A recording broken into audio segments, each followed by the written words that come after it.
Isa na namang magnitude 6 na lindol ang tumama sa Mindanao kagabi. Sa Davao City, isang paupang bahay ang pinadapa ng malakas na pagyanig kaya nabagsakan ng mga kahoy ang ilang residente.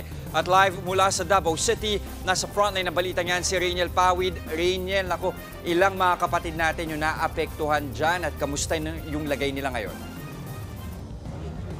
Jester, 10 nga doon sa naninirahan rito sa paupahan na ito yung nagtamo ng sugat at pananakit sa iba't ibang bahagi ng kanilang katawan. Kagabi kasi nung kasagsagan nga ng lindol ay agad ding bumagsak itong bahay at lahat sila ay nasa ikalawang palapag. Dahilan naman para sila na rin yung sumalo at masaludsod sa mga naglalaglagang dingkahoy. Ang dalawang batang ito na tila na alarma sa lakas ng lindol sa Mati City, Davao Oriental noong Biyernes. Maya-maya pa to the rescue ang mga binatilyong ito para itakbo palabas ang mga paslit. Diyan na mas nakita sa video ang malakas na pag-uga ng bahay. Ligtas naman ang mga bata sa video. Pero makalipas lang ang higit isang araw, isang malakas na lindol na naman ang nagpayanig sa Davao.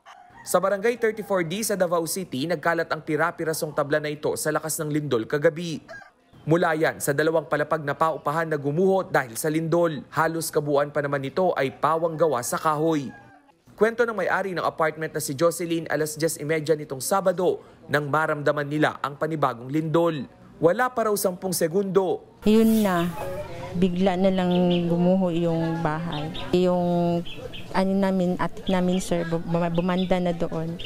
Yun na namin na bigla nang hinahinay siya, biglang ganun yung bahay. Ang umuupa naman na si Maylene nabagsakan ng mga kahoy dahil sa lakas ng pagyanig. Sabay nung pagguho ng hagdanan na sabay ako. Din pagkatapos natapakan ko yung pako. Parang katawalas na namin kagabi sir. Isa lang ang apartment na yan sa maraming tirahan sa compound na pawang kahoy ang materyales. Kaya ang aksyon ng barangay.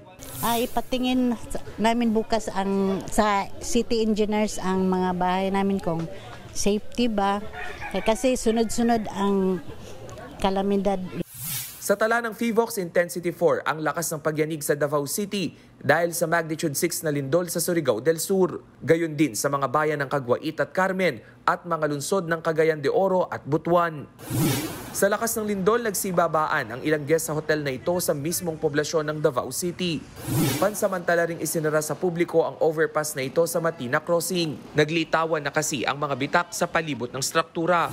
Dahil sa sunod-sunod na lindol, tsunami ang pinangangambahan ng ilang fishpen operator. Ngayong buwan pa naman inaasahan ang malaking harvest ng bangus. Kaya tuwing may pagyanig, pag meron talaga, bakwit lahat. Pumunta sa mataas na lugar. Iwan. Kaysa buhay namin ang masasayang. Jester, mabalik nga tayo rito sa may Barangay 34D, no? At yung mga kapatid natin, no, na naapektuhan nga nitong pagguho ng bahay ay makikisilong muna ngayon sa kanilang mga kapitbahay. Sinabi naman din nitong lokal na pamahalaan ng Davao at bukas nga ay mag-iikot sila para tignan yung ilang mga establishmento na nagkaroon na rin ng bitak dito. Jester. Rainiel, matanong ko lang, kamusta yung sitwasyon dyan ngayon? Nakakaramdam pa ba o nakakaranas pa ng mga aftershock? At bukas, Lunes na, balik opisina, balik eskwela. Kamusta yung magiging sitwasyon dyan sa LGU? May desisyon na ba? Jester, pagdating sa pasok sa mga eskwelahan ay kinansela muna ito ng city government ng Davao. At dito naman sa sitwasyon, lahat ng makausap natin ng mga residente, lalong-lalo na nga yung mga nandito sa tabi ng mga nabagsakan at yung sa mga coastal community ay nanganganib na naman ngayong gabi dahil sa nakalipas na 2 gabi, yung naging pattern na nga ng mga paglindol at aftershock dito ay pumapatak ng alas 10 hanggang sa madaling araw. Jester. Kung mag-iingat kayo dyan, maraming salamat. Rainiel Pawid, live mula sa Davao City. Mga kapatid, Jess De Los Santos po, ang inyong kasangga sa paghahatid ng balita para sa may alam at may pakialam. Para sa tuloy-tuloy na makabuluhang balitaan, mag-follow at mag-subscribe na sa social media pages ng News 5.